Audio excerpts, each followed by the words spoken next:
Amis internautes, n'oubliez pas de liker, de vous abonner et de cliquer sur la note de notification pour ne rien rater. La mort n'arrête pas l'amour, dit-on, mais elle laisse derrière elle un silence lourd, une absence que rien ne saurait combler. Le vendredi 17 avril 2026, la reine mère Fariat Alaza Oroubare, épouse du ministre conseiller Rachidik Badabassi, s'est éteinte brusquement, laissant une famille éprouvée et une communauté plongée dans une profonde consternation. 8 jours après ce départ inattendu, la douleur demeure vive, presque palpable. Ce samedi 25 avril à la mosquée centrale de Yebouberi à Parakou, l'heure était au recueillement. Dans le silence habité par la prière, parents, proches, autorités et fidèles se sont rassemblés pour implorer la grâce divine en faveur du repos de son âme. Dirigé par le président de l'Union islamique du Bénin, El Hadj Boukari Idrissou, imam de la mosquée centrale de Boycon, cette prière a réuni de nombreux imams et leaders religieux dans une communion empreinte de foi et d'humilité. Dans cette atmosphère de gravité, les voix se sont élevées vers le ciel, chargées d'espoir et de supplication. Les regards, eux, disaient l'indicible, les souvenirs encore vivants, l'affection partagée et cette peine silencieuse qui unit tous ceux que la disparition a touchés. Les autorités politico-administratives ont massivement fait le déplacement pour témoigner leur soutien au ministre conseiller. On notait notamment la présence de la vice-présidente du Bénin, Mariam Chabi Talata, du vice-président de l'Assemblée nationale, Barthélémy Kassa, du ministre de l'Intérieur et de la Sécurité publique, Alassane Seydou, du général Robert Guiyan, du ministre Samou Adambi, ainsi que des ministres conseillers, des honorables députés et du maire de la commune, Zulkifli Zakari. À leur côté, des amis et parents venus du Nigeria voisin, les têtes couronnées dont Sa Majesté Akpaki Gobinyese, roi de Parakou, ainsi que de nombreux leaders religieux ont également tenu à être présents.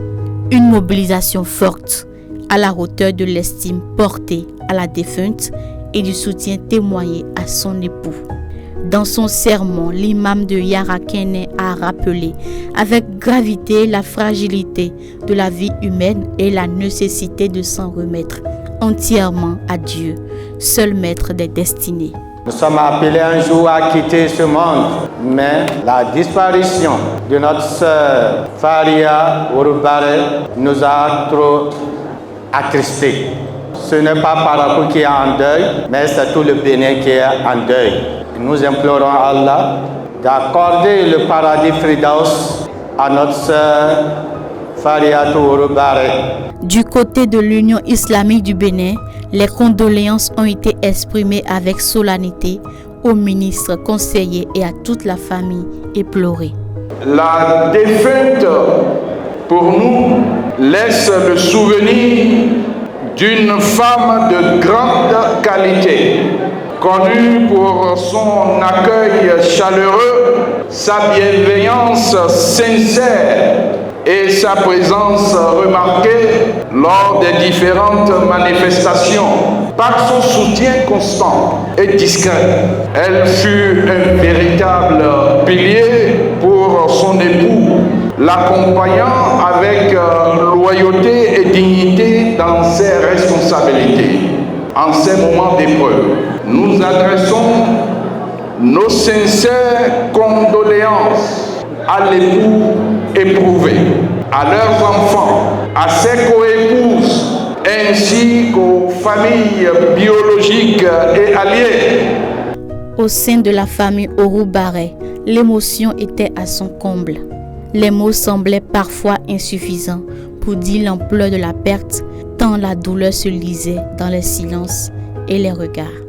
La famille Barre donc s'en remet à Dieu Tout-Puissant, qui nous a donné Hadia Fariatou. Et il lui a plu de la rappeler quand il a voulu. Certes, elle était un des grands piliers de notre famille. Nous avons entendu sa famille politique dire qu'elle est un grand pilier. Mais nous pouvons vous assurer que dans sa famille biologique, elle est encore plus grand pliée que ce que vous pensez. C'est non seulement une grand-père pour son époux que nous aimons bien, avec qui nous serons éternellement. C'est aussi une grand-père pour nous, sa famille. Au nom de tous les membres de la famille Ouroubare, Chabi Barre, toute la grande famille et la dynastie Dénon Barre, je voudrais remercier d'abord Madame la vice-présidente pour votre présence. Je vois toutes les autorités ici présentes.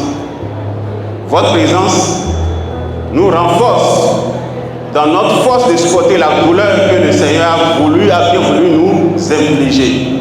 Au nom du gouvernement, un hommage appuyé a été rendu à une femme dont la vie, marquée par la générosité, la discrétion et la dignité, restera gravée dans les mémoires.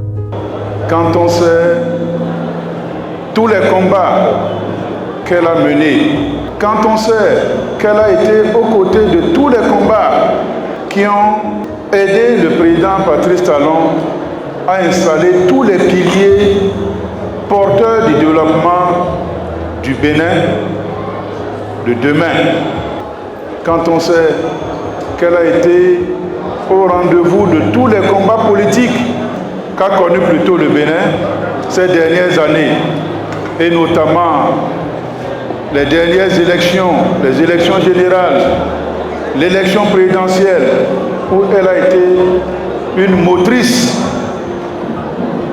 pour la victoire. Cependant, elle est partie maintenant. Mais quel jour? Un vendredi. À quelle heure? Aux environs de 16 heures, me dit-on. C'est Dieu qui l'a appelé. Et c'est pour ça que nous devons nous consoler. Nous devons sécher nos larmes. Nous devons comprendre qu'elle est en marche vers le royaume de Dieu. Malgré la dignité et la force qu'il s'efforce d'afficher, le ministre conseiller Rachidi Gbadamassi laisse transparaître une tristesse profonde. Derrière le courage se devine une douleur sincère à la mesure de l'amour qui le liait à la défunte. Une épreuve intime que seule la foi en Dieu et le temps pourront peu à peu adoucir. Aujourd'hui encore, le souvenir de la reine-mère Fariat Alaza Ouroubare, épouse Gbadamassi, demeure vivant dans les cœurs. Car si la mort a brisé une présence, elle n'a pas éteint l'amour. Certains liens, en effet, défient le temps, transcendent l'absence et continuent de vivre silencieusement dans la mémoire des hommes.